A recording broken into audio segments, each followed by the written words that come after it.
are. We're sitting here with super amazing chainsaw sculptor, Mr. Jack Kemp. Good morning.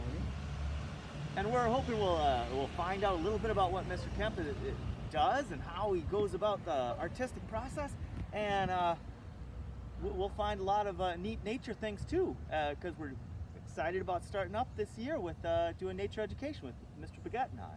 So all right, let's start off. Is it okay if we ask you some questions, Mr. Kemp? Absolutely, fire away. Awesome. So how long have you been a chainsaw artist? I have been a chainsaw artist for about 10 years. I was formally trained as a graphic designer Oh, neat. up at Temple University in Philly. Worked as an art director and just kind of evolved from painting to doing 3D stuff. I really enjoy it. I've been doing it for about 10 years now. I'd say about at the 5-year point, things really started switching over, and I started going from little bears to big tree carvings. Oh, wow. Yeah. So what's the biggest thing you've ever made? The biggest thing I've ever made was a 25-foot totem and had a 7-foot Seneca Indian at the top, Oh my goodness. complete with bow and arrow. And then, yeah, that thing was about 20 feet high. As I've Wow. gotten older, I've chosen not to go that high. Yeah, I would think that would get dangerous even. As you get so high up, you could fall, and there's sharp objects that you're trying to move around. Yeah. You're absolutely right. And I guess that's kind of the draw to me. It sounds a little crazy. Ooh, yeah. But kind of the fact that you're doing something kind of dangerous, just kind of the smell of the sawdust, all of it's really nice. I'd say one thing you need to compensate for is when you're up that high, people tend to gain their balance this way, and when you have your hands on a saw, you really need to focus on what you're doing and always be thinking. But to answer your question in a roundabout way, it's been 10 years and I've loved every year of it. There we go. Have you ever gotten hurt doing this, or have you been able to stay careful? And you know, I think if I were trying to cut things with a chainsaw or even a carving knife, I don't know if I would be able to. I think I might have an accident. Have you ever had any accidents that happen? I think that's just, life. You're always going to have a moment when you stop thinking, and that's when something's going to get you. I've had a couple instances with these grinders I use. Have kind of latched on to some clothing. In the winter, you're wearing a lot of clothes, and it's kind of latched onto my clothing. A little nick, but that's why you wear chaps. So thank God, never really been hurt. Okay, that's wonderful. So looking at the bear, how long do you think how long is it going to take you to go from the tree where they just cut it so that it was ready to go until you can turn that into an amazing sculpture of a bear for us? The first step is blocking. We kind of remove all the big chunks. So we're past the blocking stage. Okay. I've been at it since Monday. It's Wednesday now? Yeah. I'm hoping by Monday to have this thing pretty well taken care of. It'll sit and dry for a day or so. Right. We'll sand it and then seal it. Cool. Yeah. That's exciting that we can watch art getting created over maybe a week, I guess. It is, and Drew McKay has the stop-action camera down here, which is always fun. Oh yeah, To kind of see a Charlie Chaplin carver, We gotta put that in the video somehow if we can get it. That would be amazing. But yeah. Yeah. So exciting. Yeah. So when you were first learning, you said you started as a graphic designer, and that helps you think maybe three-dimensionally and think through. And then when was the first time where I guess you thought, I'll pick up a chainsaw and I'm gonna try and use that to make the wood into something new? How did that process happen? Oh, I think it was kind of desperation, actually. I had a pretty lengthy sales career as a print salesman. Okay. The suit, the tie, the whole bit. And bounced around after 30 years at the end of my career and just was really disappointed with it. Was getting dejected with the sales game, and this is just custom for me. I picked up a chainsaw, first thing I made sold, and I just kept at it from there, and I've been the happiest I've ever been. I meet people such as yourself. I'm always in people's homes. We tend to become friends, and it's really just a great job / hobby to have. Really. Yeah. No, that sounds like a really cool way to go about like figuring out how to do something new and how to learn a skill. It really was. It was really kind of jumping off the cliff. It really was. I guess way back, putting myself through college, I worked as a tree surgeon for a couple summers. Okay. Where so I got- cutting off the branches and Yeah, climbing and taking Sure. trees down, and that's where I got the experience with the saws. okay. There's no way you can do this without knowing how to run a chainsaw properly. It sounds silly, but you really need to know all the safety tools and procedures. You can't, you have to watch for kickback, which is the most dangerous thing in the chainsaw carving. So you need to be physically fit. Okay. You need to be on the ball all the time, and just keep your wits about you, and you'll have a great time.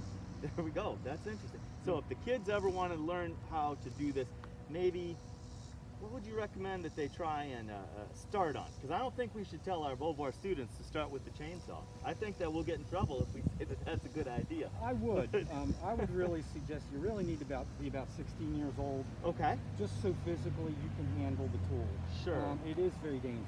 So could they start off like maybe with Play-Doh to start to make think three-dimensionally, or I misunderstood. Yeah. Of course, you don't give a kid a chance. yeah. Yeah, that's what I've done. I could take a lump of clay. You can Okay. carve out of that. The oasis that you use for plants, that green stuff to stick the flowers in.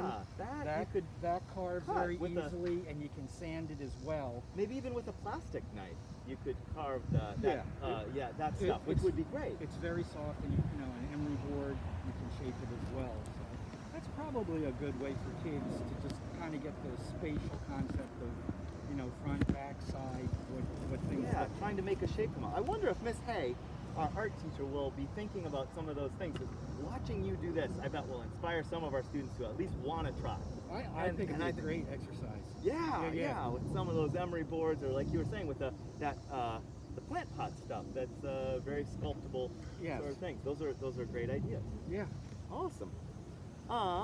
Perfect. Let's pause here for a sec because I know Mr. Joe. Oh, okay. Maybe we won't pause here for a sec. Yeah, no, we've got good things. Let's keep going. So I was also going to ask if you were, do you get told most of the time what people want you to make? Like, we're Beauvoir and our mascot's the bear, so they ask for a bear. But do people sometimes say, what's this tree saying to you? Or how much do you get to be creative? And how much of it do you get where someone will say, I'd like it done? Sure. Well, it's called a commission when Okay. someone hires you. So obviously, what they want is what you do. I'd say that your Beauvoir school here is the tightest I've ever had to Oh. work as far as the sketch needs to resemble exactly what it's going to be. And I understand that with the relationship with the cathedral Right, and the grounds. But to answer your question, I usually have a little powwow with Okay. clients, find out what they like. If they don't know what they like, I tell them to go on Google, look up some images. I then put together a sketch for them, Okay. and once the sketch is approved, we start rolling. Trees sometimes have, knots or rotten spots in them. Right, yeah. So occasionally you need to go with the flow.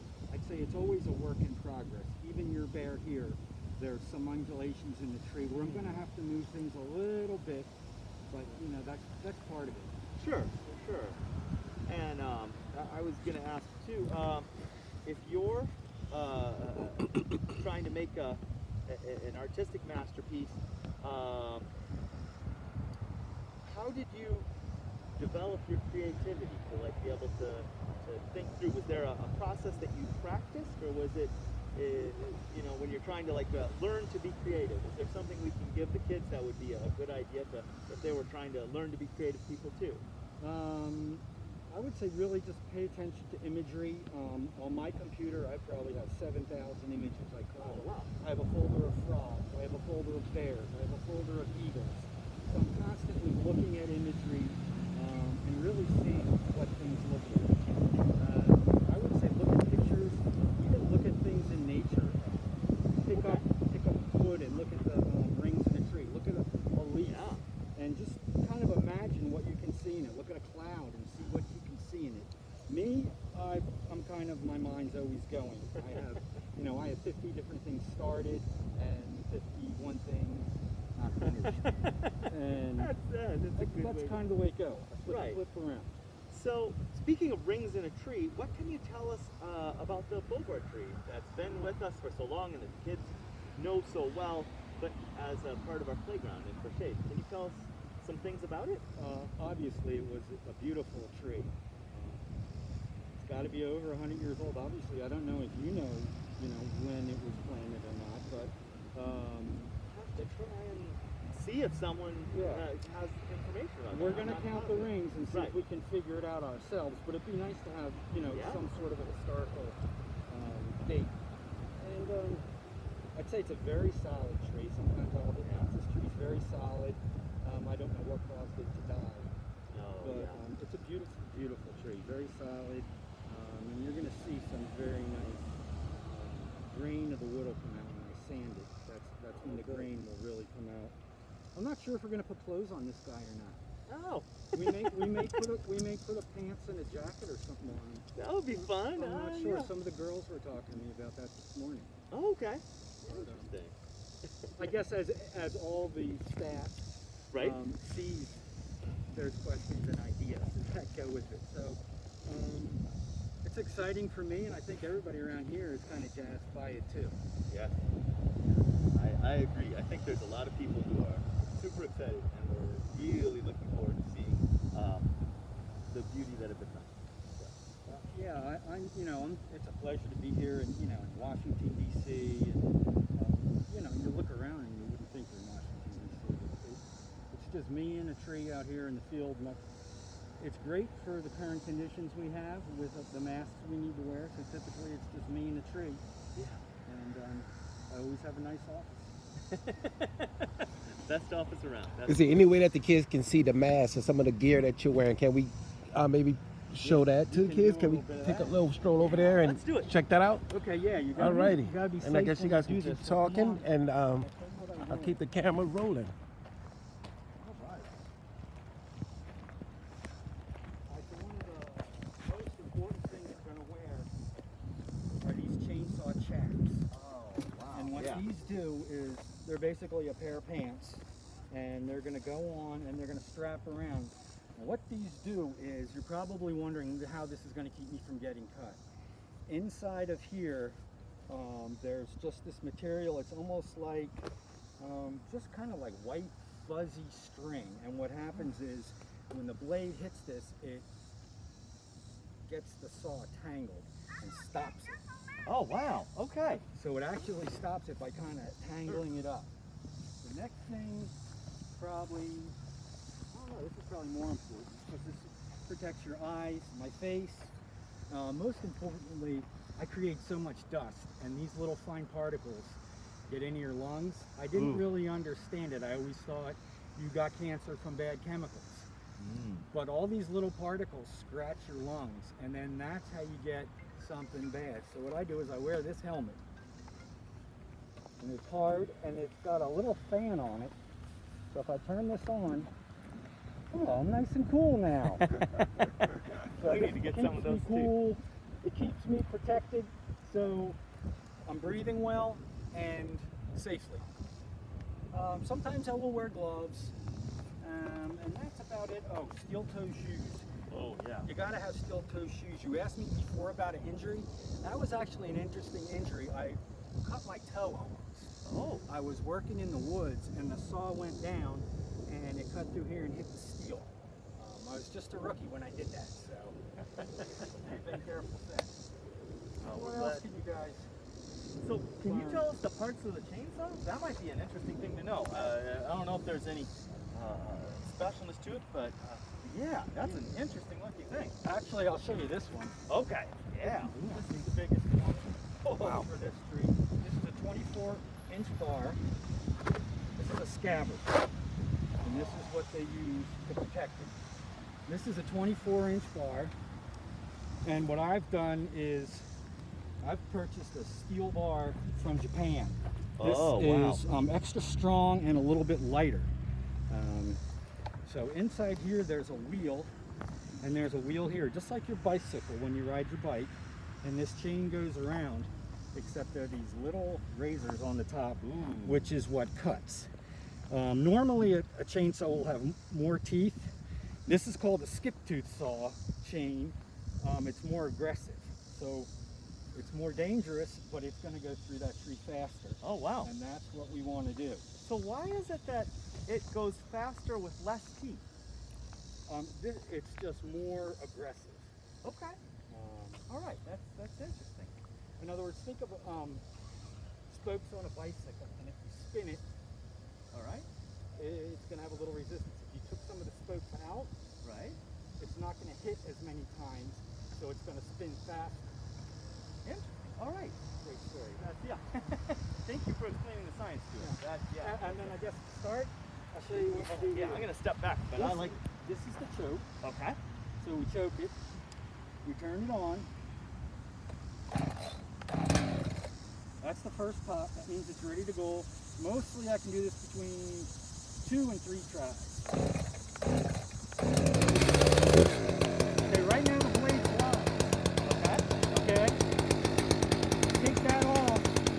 Now the blade can spring squeeze. So I'll be up there cutting. Once I'm done cutting, I click this thing forward. Now that blade doesn't turn. Take it off. It's free to turn. And that's the chainsaw. Now, when I finish this thing up, I'm going to use this small chainsaw, and you'll see when I come back, it's going to have a little tiny blade this long Oh my goodness. that comes to a point. And that's going to allow me really to get in and put details, eyeballs. If they decide to put lettering on it, we'll use something like that. Okay. Then you're going to have the scaffolding. You're going to go up in the tree. Sure. And your walking boards. It's, yeah. You sure do make a lot of sawdust while you're doing that. I make incredible amounts of sawdust, and I think that's one thing that surprises everybody. Yeah. It's so much already, and I think there's going to be more before you're done. Probably about 5 times as much. Wow. Oh my goodness. You know, we could probably have a file about 5 feet.